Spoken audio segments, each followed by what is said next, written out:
जय गुरुदेव। जय गुरुदेव नाम किसका? प्रभु का प्यारा नाम। जय गुरुदेव।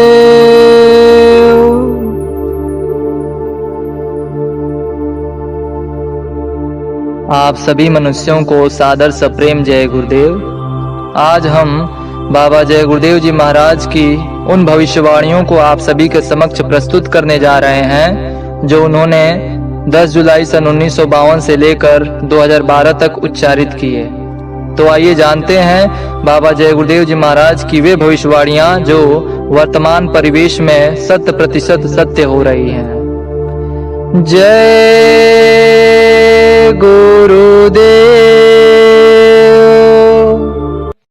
पहले सारा विश्व आर्थिक संकट की चपेट में आएगा, फिर अनाज की कमी से त्राहिमाम मचेगा, फिर सारे मुल्क आपस में टकरा जाएंगे। अभी कलयुग के आए हुए 5,500 साल ही हुए हैं, लेकिन इस अल्प अवधि में जो पाप कलयुग के अंतिम चरण में होने चाहिए थे वे अब इस समय में हो रहे हैं। इसलिए इसी युग में कुछ समय के लिए सतयुग आ रहा है। अब जिस दिन दोनों की टक्कर होगी तो महाभारत होगी और एक झटके में 20 करोड़ों लोग समाप्त हो जाएंगे। कलयुग का समय अभी पूरा नहीं हुआ है। उसका प्रथम चरण में ही पाप इतना बढ़ा कि महात्माओं ने युग परिवर्तन की मौज की।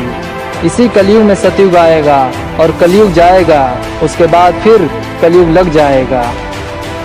कलयुग जाने की तैयारी कर रहा है और सतयुग आने की तैयारी में है। जब दो युगों की टक्कर होती है तब महाभारत होता है, और जब महाभारत होता है तब विनाश होता है। अनेक मुल्कों के पास खतरनाक हथियार हैं। निशानों पर मिसाइलें फिट की गई हैं। अगर किसी राष्ट्राध्यक्ष का मस्तक गर्म हुई और बटन दबा तो जहां भी मिसाइलें गिरेंगी सब कुछ जलकर राख हो जाएगा। बचाएगा कौन? कोई आध्यात्मिक पुरुष। भारत आध्यात्मिक शक्तियों का देश है, कोई न कोई करिश्मा तो होगा ही। महाभारत की लड़ाई 18 दिन की हुई थी। ऐसा भी हो सकता है कि आगे भी जब लड़ाई हो तो वह 18 मिनट ही चले और भारी नरसंहार हो जाए। जब कभी युग परिवर्तन हुआ है भारतवर्ष कारण बना है। त्रेता युग में भी विश्व युद्ध का कारण भारतवर्ष था। द्वापर युग में भी विश्व युद्ध का कारण भारतवर्ष था। अब जब युग परिवर्तन होने जा रहा है तो इस समय में भी विश्व युद्ध का कारण भारतवर्ष को बनना होगा। भारत के कारण ही विश्व युद्ध विभिन्न युगों में हुआ और इस युग में भी होगा। दुनिया के सारे देश मिलकर भी भारत पर आक्रमण करें तो भी इसको पराधीन नहीं बना सकते हैं। लड़ाई के वक्त में दैविक शक्तियां भारत का साथ देंगी। दूसरे देशों द्वारा फेंके गए अधिकतर बम गोले धरती पर उतार लिए जाएंगे। भारत की आध्यात्मिक शक्ति के आगे विश्व के लोग नतमस्तक हो जाएंगे। पाकिस्तान को दूसरे देशों से बड़े बड़े बम मिल चुके हैं। अब की बार लड़ाई में अगर कीटाणु बमों का प्रयोग पाकिस्तान ने किया जिससे आदमी, स्त्री, बच्चे, फौज के सिपाही और जानवर मरने लगे तो उस समय कुदरत की तरफ से पश्चिम की तरफ ऐसी जबरदस्त आंधी चलाई जाएगी कि सारे के सारे कीड़े पाकिस्तान में चले जाएंगे और वहां के लोगों का सफाया हो जाएगा। भारत पर अब किसी भी विदेशी का शासन नहीं होने पाएगा। जो देश इसको नष्ट करने का प्रयत्न करेंगे वह स्वयं नष्ट हो जाएंगे। पाकिस्तान का नामो निशान मिट जाएगा। अगर महात्माओं ने आवश्यकता समझी तो उधर से बम आएंगे और इधर महात्मा इशारे से अपने दिव्य शक्ति से उसे जमीन पर उतार लेंगे। तब विश्व के लोगों को पता चलेगा कि सच्चा आध्यात्मवाद किसे कहते हैं। विश्व के सभी मुल्क अपने आणविक अस्त्रों के साथ मिलकर एक साथ हमला करें तो भी भारत को जीत नहीं सकेंगे। उनके द्वारा भारत पर फेंके गए भयानक बम पृथ्वी पर उतार लिए जाएंगे। ऐसे बम 1% फूटेंगे जिनमें शराबी कबाबी मरेंगे। भारत अब स्वतंत्र हो गया है। भारत पर अब कोई अधिकार नहीं कर सकता है। जो भारत पर हमला करेंगे तो अपनी मुंह की खाएंगे और वापस जाएंगे। आगे भारत का पूरे संसार पर चक्रवर्ती राज्य होगा। हर देश के लोग भारत को ही अपना अगुवा मानेंगे। हर देश के कानून भारत में बनेंगे और क्या क्या होगा यह समय स्वयं बताएगा। सृष्टि को आपने गंदा कर दिया। गंदगी बर्दाश्त के बाहर हो चुकी है, इसलिए नेचर प्रकृति कुछ खेल करने जा रही है। तुम यहाँ बटोरने में लगे हो तो कुदरत भी अपने आंचल को समेटने वाली है। अकाल मृत्यु बहुत होगी, कई कई कोस पर चिराग दिखाई देंगे। महात्मा तो तुम्हें बचाना चाहते हैं, लेकिन तुम उनके दायरे में आते ही नहीं हो। आगे कुछ समय बाद जब पाप का घड़ा भर जाएगा, तब सूखा पड़ेगा देश और विश्व में। पानी नहीं गिरेगा, नदी नहर में पानी न रहेगा, जलाशयों में पानी न रहने से बिजली नहीं बनेगी, ट्यूबवेल बंद हो जाएंगे और अन्न पैदा नहीं होगा। चारों तरफ त्राहिमाम त्राहिमाम हाहाकार मच जाएगा। भूखमरी से कितने लोग भारत में और विश्व में मर जाएंगे। एक समय ऐसा आएगा जबकि लोग तुम्हारे रुपए पैसे गहनों को छोड़ देंगे और अनाज लेने के लिए तुम्हारी जान ले लेंगे। बहुत बड़ा भूकंप आने वाला है जिसकी अभी कोई कल्पना नहीं कर सकता है। बड़ी बड़ी इमारतें गेंद की तरह आसमान में उछल जाएंगी। परिवर्तन तो ऐसा होगा कि लोग रात को सोएंगे और सवेरे आदमी आदमी को ढूंढेगा। कुदरत खुश नहीं है क्योंकि सबके कर्म गंदे हो गए हैं। वह गंदगी बर्दाश्त नहीं करेगी। अगर आप नहीं संभले तो एक झटके में कुछ का कुछ हो जाएगा। जब आप ही के पाप कर्म इकट्ठे हो जाते हैं तो प्राकृतिक आपदाएं आती हैं और एक ही बार में कितनों का सफाया कर देती हैं। आगे ऐसी ऐसी बीमारियां आएंगी कि डॉक्टरों को रोग का पता नहीं चलेगा और लोग ठंडे हो जाएंगे। आज 1 रुपए में बिकने वाली दवा 100 रुपए में भी नहीं मिलेगी। खुजली की ऐसी बीमारी चलेगी कि लोग बदन खुजलाते खुजलाते पस्त हो जाएंगे। विदेशी बैंकों में भारत के लोगों का खरबों डॉलर से भी अधिक धन जमा है।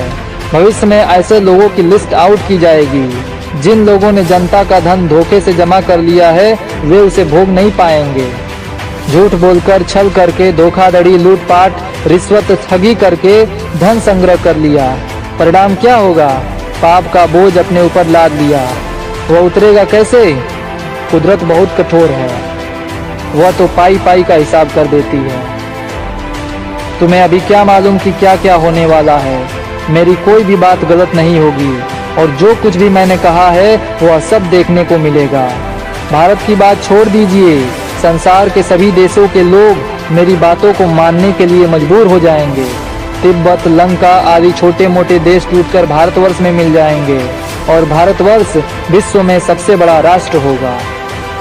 समय आएगा तो एक दिन मेरी बातों को आपको मानना होगा कि कुछ दिन पहले हमारे मानने के लिए यह अपनी आवाज को उठाते थे और हमने आगे नहीं माना।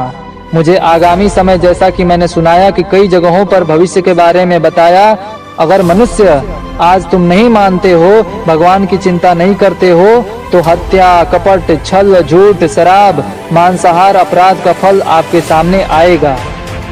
पापों का घड़ा भर चुका है और वह फूटेगा। अगर आप मांस, मछली, अंडे, शराब, आंदोलन, हड़ताल तथा अन्य दुराचार नहीं छोड़ते हैं तो आगे चलकर भयानक सूखा पड़ेगा। पानी न गिरने से ये नदियां व नहरें सूख जाएंगी। डैम पर पानी नहीं रहेगा और बिजली का बनना बंद हो जाएगा। कारखानों, शहरों, ट्यूबवेलों को बिजली नहीं मिलेगी और तमाम काम ठप हो जाएगा। जल स्तर बहुत नीचे चला जाएगा जिससे सिंचाई के लिए पानी नहीं मिलेगा। सारे विश्व में हाहाकार छा जाएगा। तब अन्न किधर से पैदा होगा और आप क्या खाओगे? आपको भरपेट भोजन मिलता है इसलिए आप सुनते नहीं हो। अभी 2 दिन भोजन ना मिले तब सब समझ में आ जाएगी। मुसीबत आ रही है और बहुत भयंकर रूप में आ रही है। यह सब तुम्हारे कर्मानुसार ही आएंगी।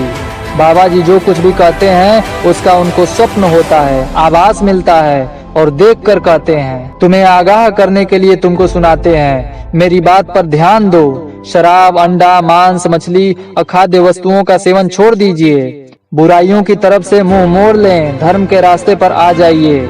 यह आपके भले की बात होगी। दुनिया के लोग अब धर्म की तरफ नहीं मुड़ते हैं तो परेशानियां तो आएंगी। वो चाहे जमीन से आ जाएं, चाहे आसमान से आवें, चाहे पूर्व से आवें या पश्चिम से, परंतु ये अब आएंगी जरूर। इनको कोई रोक नहीं सकता है। भारत और विश्व की अर्थव्यवस्था चरमरा जाएगी, फिर भारी उथल पुथल होगी। भविष्य में सभी मुल्कों में सूखा पड़ेगा।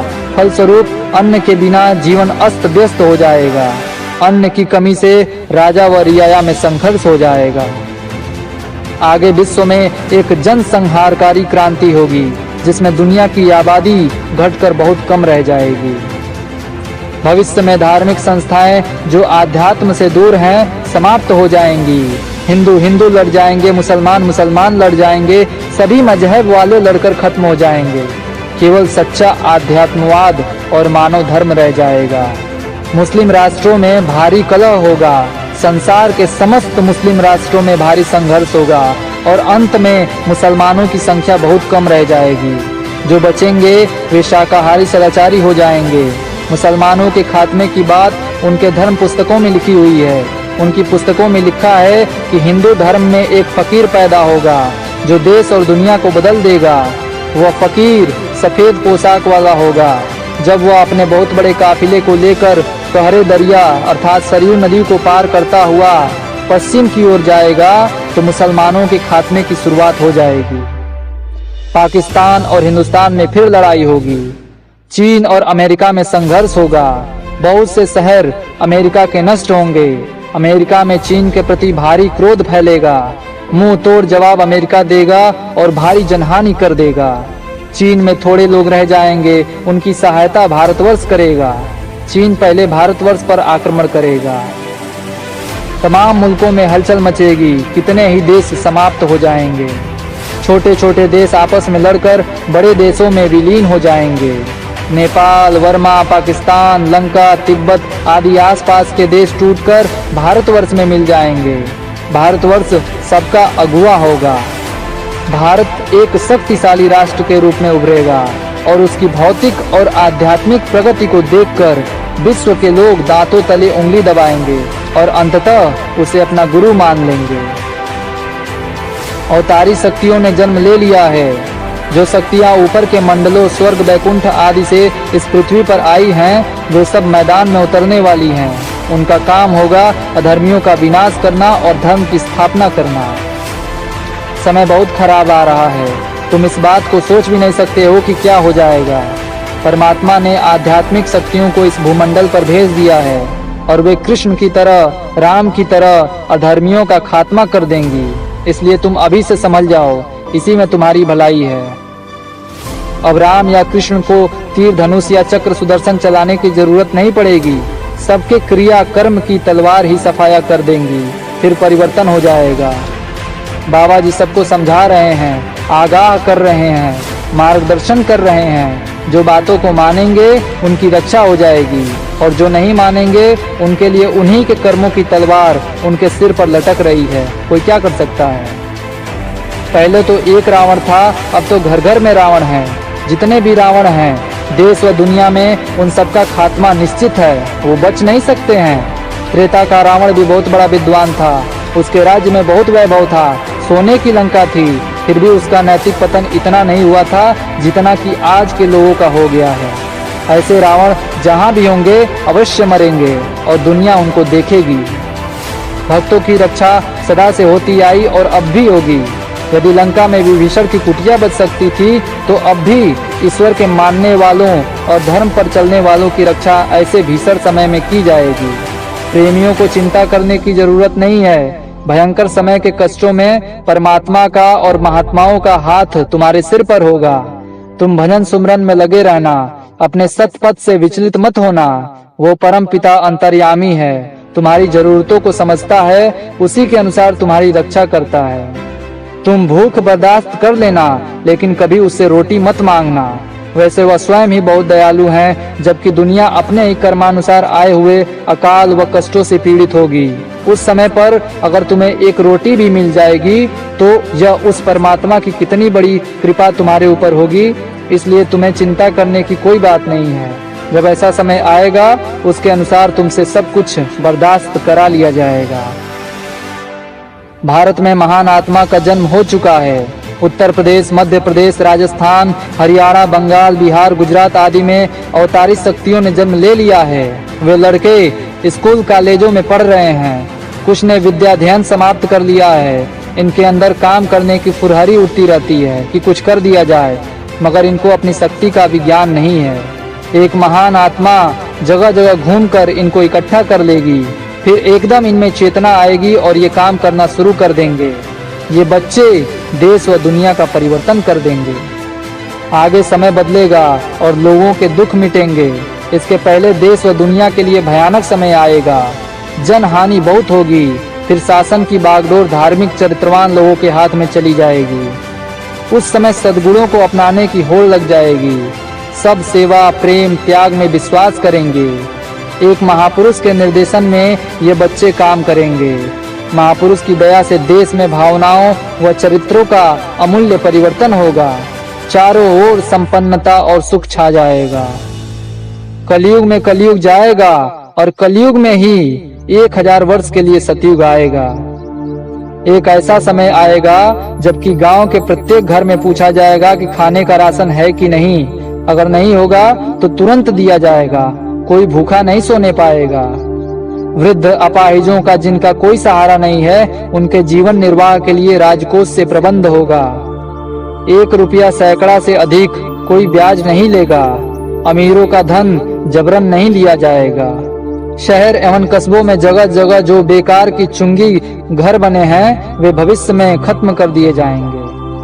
भविष्य में भारत के लोग शाकाहारी एवं मद्यपान रहित होंगे। देश के लोगों ने मांस, मछली, अंडा, शराब आदि का सेवन नहीं छोड़ा। रिश्वत, अनाचार, व्यभिचार का परित्याग नहीं किया। आंदोलन, हड़ताल, तोड़फोड़ करना कराना नहीं बंद किया। परिवार नियोजन, गर्भपात बंद नहीं किया तो देश की बागडोर धार्मिक लोगों के हाथों में चली जाएगी। आने वाले समय में भारत का राष्ट्रपति और प्रधानमंत्री शाकाहारी होगा। मांस, मछली, अंडा, शराब खाने पीने वाले सरकारी नौकरियों में नहीं रखे जाएंगे। रिश्वत बंद कर दी जाएगी। शासन में आने वाले लोग न्यायप्रिय होंगे और दोषी पाने पर अपने सगे माँ बाप को भी नहीं माफ करेंगे। विद्वानों का आदर सम्मान किया जाएगा और कोई नवयुवक बेकार सड़क पर घूमने नहीं पाएगा। सबको काम मिलेगा। ये सब काम धार्मिक लोगों द्वारा किए जाएंगे। राजनीतिक लोग जो मांस, मछली, अंडा, शराब, ताड़ी, गांजा, भांग का सेवन नहीं छोड़ेंगे, आंदोलन, हड़ताल, तोड़फोड़ या अन्य अनैतिक कार्यों में भाग लेते रहेंगे, जनता उन्हें अपना अमूल्य मतदान नहीं देगी। भविष्य में राष्ट्रपति का चुनाव सीधे जनता किया करेगी। सभी राजनीतिक पार्टियां समाप्त हो जाएंगी। केवल एक पार्टी रह जाएगी। राष्ट्र संघ और सुरक्षा परिषद भारत में चली आएगी। दिल्ली से राजधानी हटा दी जाएगी। जहां भी राजधानी बनेगी, महात्मा उस भूमि का शोधन करेंगे और उस पवित्र भूमि पर बैठकर संविधान का निर्माण होगा। जब तक ऐसा हो नहीं जाता है, तब तक देश में लूटपाट, डकैती, रिश्वत, हाहाकार बना रहेगा। आगे चलकर राष्ट्रभाषा हिंदी और संस्कृत हो जाएगी। भविष्य में देश का राष्ट्रपति निरामिष, मद्यपान रहित जनता द्वारा ही चुना जाएगा, मेंबरों द्वारा नहीं। प्रधानमंत्री का चुनाव मेंबरों द्वारा ही होगा। भविष्य में राष्ट्रपति, प्रधानमंत्री शाकाहारी सदाचारी होगा। मांस, मछली, अंडों की दुकानें शहरों, कस्बों की बंद कर दी जाएंगी। भारत में गौओं का काटना बंद हो जाएगा। किसी जानवर की हत्या नहीं की जाएगी।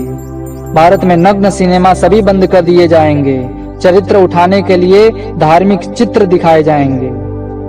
होटलों में स्त्रियों के नंगे नाच बंद कर दिए जाएंगे। भारत में लोग विदेशी पहनावा का परित्याग कर देंगे। पैंट पहनना बंद कर देंगे। भविष्य में परिवार नियोजन बंद कर दिया जाएगा। वकील कचहरियों से हटा दिए जाएंगे। उन्हें काम मिलेगा जिससे वे अपने बच्चों की परवरिश कर सकें। आगे खरे लोगों का समय आवेगा। संसार में एक नई लहर फैलेगी। ईमानदार, धार्मिक व सच्चे लोगों को महत्व दिया जाने लगेगा। नीच व कुटिल लोगों के बुरे दिन आवेंगे। छोटे अधिकारी जो दफ्तरों में बैठकर अभी सदाचार का पालन, न्याय नीति का पालन थोड़ा करते हैं, उनको नीचे से ऊपर वाला पद एक बारगी मिलेगा। भविष्य में ऐसा परिवर्तन होगा। समाचार पत्रों में क्रांतिकारी परिवर्तन होगा। सेवा, त्याग, साहस, उदारता व मानवता की भावनाओं के समाचार पत्रों को महत्व दिया जाएगा। झूठी खबरें छापने वाले, आंदोलन, हड़ताल, तोड़फोड़, चोरी, डकैती, राजहानि, व्यभिचार आदि खबरों को प्रमुखता देने वाले, शांति, दया, प्रेम, सेवा, परोपकार की खबरों का कोई ख्याल न रखने वाले, जिनसे मानवता समाप्त हो, ऐसी सभी अखबार एवं समाचार एजेंसियां भविष्य में समाप्त हो जाएंगी। आदर्श की बातें समाचार पत्र पत्रिकाओं में आनी चाहिए। इस समय मार पीट, कत्ल, लूटपाट, चोरी डकैती, अपहरण आदि की खबरों को प्रमुख स्थान पत्रकार देते हैं, जिससे समाज व देश का कोई लाभ नहीं है। अभी क्या, अभी तो तुम अंडा, मांस, शराब, कबाब की दुकान खोजते हो। ये झूठ और अश्लील साहित्य खोजते हो। झूठ, फरेब, चालाकी और चतुराई में समय गंवाते हो। लेकिन एक समय ऐसा भी आएगा जबकि लोग खोज करेंगे कि बाबा जी ने कब क्या कहा और कहां कहा। तब मेरे साहित्य की टेप के एक एक शब्द पर लोग विचार करेंगे। एक समय ऐसा भी आएगा जबकि लोग आज की बातों को पढ़कर अपने कानों पर अंगुली रख लेंगे। वो ये विश्वास ही नहीं कर सकेंगे कि ऐसे भी लोग हो सकते हैं जो इंसान होकर ऐसे नीच व घृणित कर्म कर सकते हैं। भारत की क्या बात, विश्व के लोग भारत में मेरे साहित्य को पढ़ने और खोज करने के लिए आएंगे। वो समय इतनी अच्छाइयों का होगा कि लोगों को हैरत होगी कि इतनी बुराइयां इंसान में कैसे आ सकती हैं। महाभारत 5000 वर्ष का ही तो है। इसमें विश्व के सभी योद्धा युद्ध करने आए थे और उनका सफाया हो गया। इतना ही नहीं, जो बचे कुचे 56 करोड़ यदुवंशी थे उनका भी सर्वनाश हो गया। इसके पहले कृष्ण भगवान ने सभी को समझाया और उनके समझाने पर जब राजा प्रजा किसी ने नहीं माना तो उन सबका नाश करा दिया। शक्तियां तो जिसका राज्य है उसी का हुक्म बजाती हैं। जब जब आबादी बढ़ती है तब तब ये शक्तियां समझा बुझाकर सही रास्ते पर ले आती हैं और नहीं मानते हैं तो उनका संहार कर देती हैं। लेकिन संत महात्मा बार बार समझाते हैं, बचाते हैं। इस वक्त आबादी बहुत बढ़ गई है। यदि संत न होते तो अब तक कुछ का कुछ हो गया होता। संतों के वजह से ही कुछ नहीं हो पा रहा है। आपको यह नहीं मालूम? बात नहीं मानोगे तो कोई न कोई घटना तो होगी ही। अभी समय है, संभल जाओ। आगे बहुत तकलीफें आ रही हैं। परिवार से लेकर समाज और देश खंडहर हो जाएगा, वीरान हो जाएगा, सब कुछ बिखर जाएगा, टूट फूट जाएगा। तब तुम कुछ नहीं कर सकोगे। आगे मुसीबत तो भारी आएगी। अगर तुम उन मुसीबतों और कोहराम से बचना चाहते हो तो संकल्प करो कि मांस, शराब, तोड़ फोड़, हड़ताल, आगजनी, अनैतिक कार्य, इन सबसे दूर रहोगे। फिर प्रभु की तुम पर दया होगी और आपके ऊपर केवल 4 आने तकलीफें आएंगी और उसको बर्दाश्त करने की शक्ति भी मालिक देगा। याद रखो, यदि तुमने बातों को नहीं माना तो 16 आने से 18 आने तक तकलीफें आएंगी और तुम्हें रोना और भोगना पड़ेगा। अभी तुमको समझाया जा रहा है और माफी मिल सकती है, किंतु न्याय के तख्त पर बैठने पर माफी का प्रश्न नहीं उठता है। जैसा भी करोगे उसका फैसला तुम्हारे सामने आएगा। तुम्हारे पापों का घड़ा जब भर जाएगा फिर तुम्हारे पाप किन किन रास्तों से फूट कर निकलेंगे यह तुम्हें देखने को मिलेगा। जय